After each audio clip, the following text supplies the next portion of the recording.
friends. Welcome to the second edition of the Sassy Kitchenista. I'm Tamara. My photographer and videographer in the background is my daughter Sierra and her honey bunny Matt. Say hello. Hello. So today we're gonna do this really quick recipe of a key lime pie / bar. So it's a little heavier than a key lime pie, but it has the same ingredients. The hardest thing about making anything with key lime is actually finding key limes. What you normally find are these in the market, and these are Persian limes, and they have a really good lime taste, but the texture and the flavor is not as complex as the key lime. So I highly recommend, whenever you get a chance, pick up some key limes, and I don't care what you do with it, whether you're making a mojito or you're just putting some sugar on them and eating them. They just have a far better taste than the Persian lime, but since this is where we live, the Persian lime is what we're going to do. So the first thing we have to do is we need to make our typical graham cracker crust. A graham cracker crust is really simple. It is crushed up graham crackers, butter, and a little bit of sugar, and you mix it all together. I am lazy, so I picked up some Keebler graham cracker crumbs. Easy breezy, and I don't have to put them in the food processor. I don't have to smash them with my hand. I just grab the crumbs. I have my butter already melted. The recipe that I'm linked you to has a 1/4 cup of sugar, but I'm using about half of that because the graham crackers are already sweet on their own, and you don't really need to add a lot of extra sugar. But because the lime can be really tart, you do want to add a little bit. I'm going to just add in the crumbs until I get something that resembles sand. That's the best way. It's kind of like, oh, it's like butter sand. That's the best way to put it. So I'm going to use all of this because I want to. And I'm just going to use a flat rubber spatula and just fold it in like this. And you want it crumbly. You don't want it soft and creamy like a cake batter, because then there's just way too much butter. And this is a consistency you're looking for, just a crunchy, little sandy, malleable mixture. You know, some people might want to add a different kind of texture. You could add a couple of teaspoons of corn flour. You can add a couple of teaspoons of wheat flour if you want to. This is the time you might want to add some pecans, some crushed almonds, maybe some chocolate. And then you're going to get your cute little bowl. I was caught between this deeper dished one or this rounder one, but I'm going to go with the rounder one instead because I have a lot of mixture and I want to just spread it out. So I'm just going to put it in the pan. You don't need to grease or oil your pan at all because the butter keeps it from sticking. And you can use any kind of pie pan, glass pan, flat pan. And I'm just going to use my rubber spatula and start just pressing this in and trying to get it even. This is more of a home style meal, so you don't have to go crazy about just how perfect. And once it gets kind of flat, I'm going to quick wash my hands off, and then I'm going to use my fingers to just flatten this up a little bit. Because this goes in the oven for about 10 minutes, and what I want to do is make sure I don't have any little bulky points around that just don't get the crispiness that I want. And then I just push it up into the corners and press. Right? I want a nice crust, and I want a nice little crunch. So when you go ahead and bite into it, you get the creaminess of the filling and you get the crunchiness of the crust. Now, maybe if I had my way, I might add a little chocolate, but everybody doesn't like citrus and chocolate, so today I'm going to just leave it as is. So it's nice and patted out. I'm going to go ahead and put this in the oven for 10 minutes at 350. And while that is in the oven, we're going to go ahead and make our filling. Filling couldn't be any easier. Here's Betsy. I am a fan of a stand mixer if you can afford one, get the best one on the market that works for you. I am a KitchenAid fan. I have this pink one. I have an orange one. it does the heavy lifting that you don't want to do. You can actually make this by hand, you know, and then maybe this arm or this arm, depending on which one is your predominant arm, will be really, really muscular because you'll be doing this a lot. Miss Wild Goose says hi. Hey, Annie, how are you? Smooches.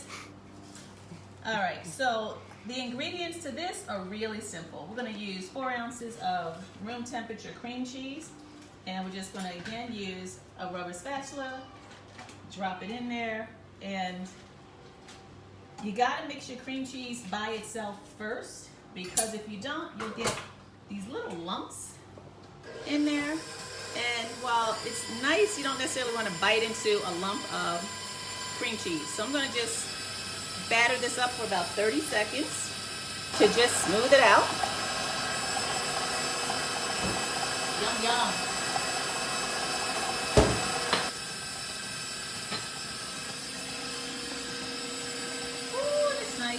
You have to bring your cream cheese to room temperature before you do this, because cold cream cheese just will not mix with everything else you're putting in there.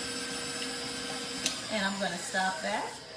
I'm going to just bring this to the center to just double check for the consistency, which is what I'm looking for. You want the consistency of soft butter. That's what you're looking for. And then we're essentially going to put in the rest of our recipe.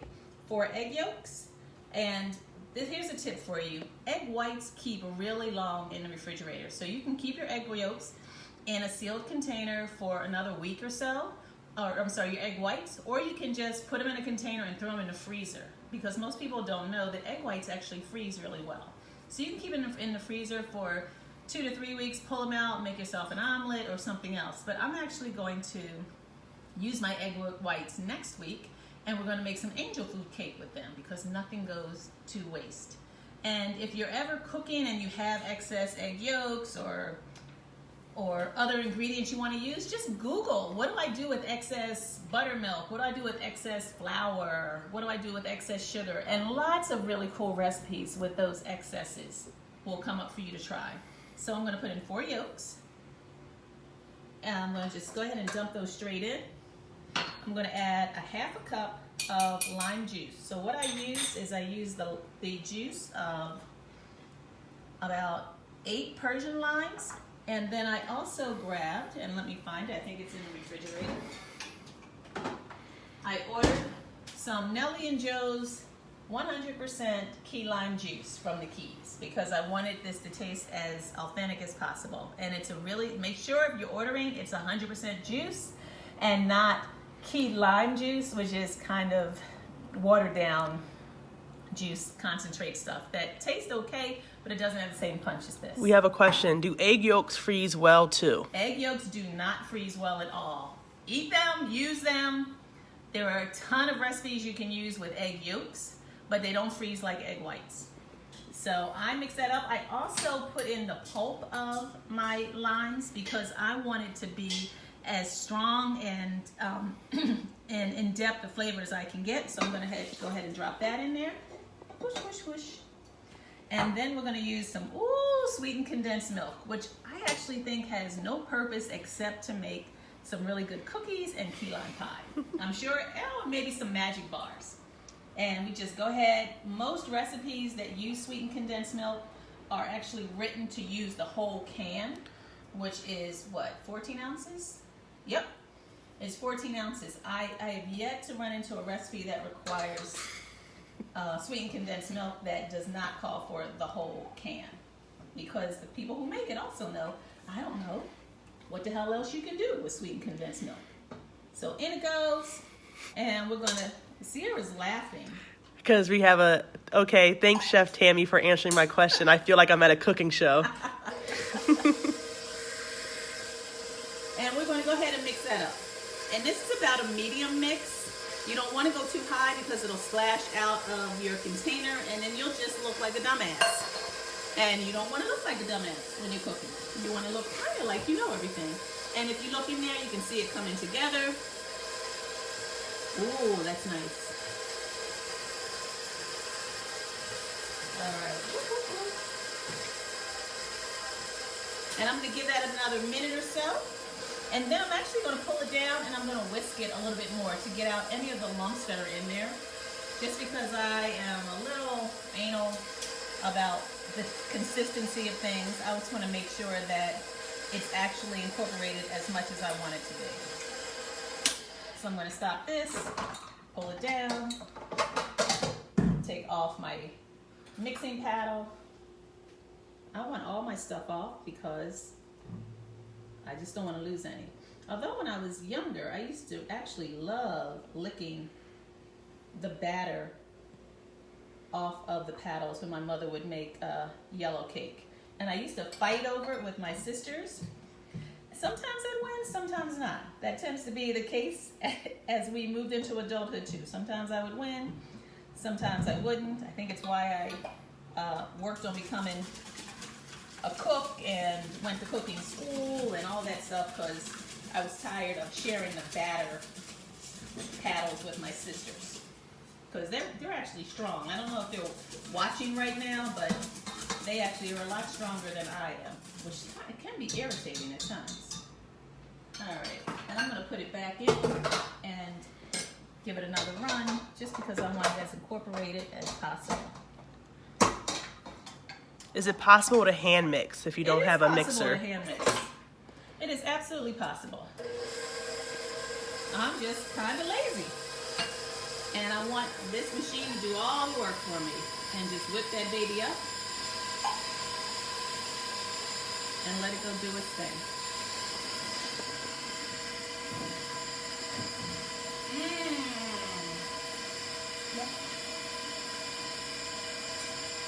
And you should know that I'm probably doing more cooking because I can't get to my tattoo collar. I'm trying to finish up this arm. This is my newest one, my latest one. That's my little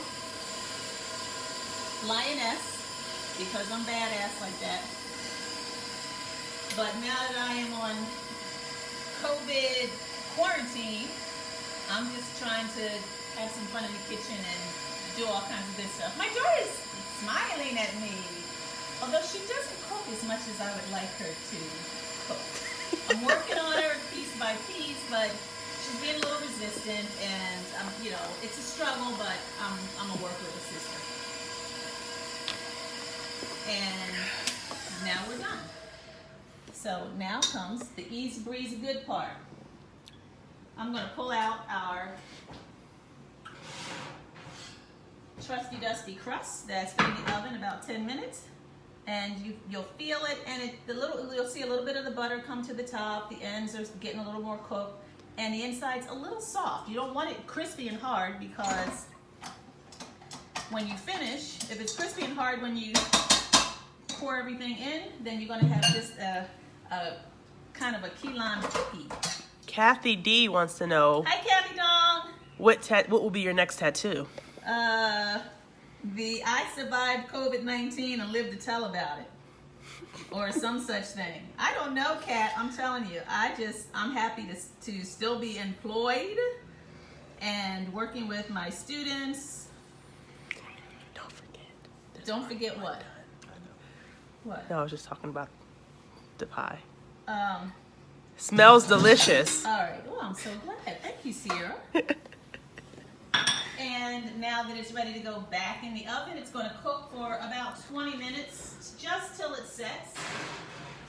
And when I say sets, I mean that when you poke it, it jiggles just a little bit in the middle, but it looks pretty firm. And that's it in a nutshell. But with the magic of TV, woohoo! The magic of TV! I made one ahead of time to show you the finished product. And this is the finished product. You can see it's nice and firm. It's still a little warm in the center, but we're going to give a cut a try. Hi, Kathy. Hi, Kathy. She said hi to me. Oh, I'm sorry. My bad. My bad. She's saying hi to Sierra. And I'm just going to run a knife, and so you can see that it's cutting. Kathy would also like to know, are you mailing out the bars? I think freeze drying may work. Well, what I can do is I can mail you out some cookies, and I can show you all that in a second. So this is a key lime bar. How long in the fridge? At least 2 hours, but ideally it makes sense to cook it and do it overnight because you want it really nice and chilled. And this is the consistency you get. So it's like a cheesecake consistency, and it has a cute little crust on it. Put it up to the camera. And voila, there is your key lime bar. All right, so I'm gonna actually turn the camera around and ask No, please don't. Sierra Let's have Matt do it. or Matt. He's more camera All right, ready. We'll put Matt on because Matt is camera ready. Say hello, everybody, to Matt. Hello, everybody. Oh, you need a fork? Use my hand. Smack my face down. All right. Woohoo! All You right. should see my soul leave my body And I don't want your soul to leave your body because I really like you. right about now. Did I tell everybody that Matt is the fiance of Sierra, and Sierra is the fiance of Matt, and they are getting married? I'm very excited, mainly because I get to buy a new dress and, you know, do my thing. Opinions? Just bring the whole pan over. This is delicious. Woo, woo, woo, woo, woo. All right, and so that is our... Oh, Sierra! Sorry. Video production team. Luckily, Sierra is a family therapist, so she doesn't necessarily have to worry about her camera skills, per se. All right, however, I am mailing out cookie boxes for people who would like some cookies. So if you would, shoot me a text and make sure that I have your address, and I will send you some fabulous cookies. I have some beautiful brown butter oatmeal cookies I just made. I discovered the recipe for those Biscoff cinnamony cookies, and I made a batch of those. I have some flourless chocolate cookies, ginger snaps. I'm in a mood, so I'm baking and I'm making. However, if you send me a request for anything with milk chocolate, you're not going to get it. I don't do milk chocolate in this house. I'm a dark chocolate girl. Always have been. Always will be. And so that is it for our Quickie Kitchenista recipe for today. Next week is Mother's Day, but we're still going to do a recipe. So we're going to take the egg whites from today, and we're going to make a angel food cake with some balsamic strawberries. And I think I'll try to make something savory next week too. I'm trying to figure out what I want to shop for and what I want to... Jay says, yummy, love this. Hi, Jay. I wanted to show you all my wonderful husband, but he is up in North Jersey today, and he is missing all of this, but I promise you, baby, there'll be some of this for you when you get back, unless Matt takes it, in which case you just be shit out of luck. You're currently getting texts with addresses as well. So I will take all texts and addresses today, and I will get some things in the mail for you this week. If you have any questions, you know how to reach me. And other than that, I will see you next Sunday at 2 o'clock.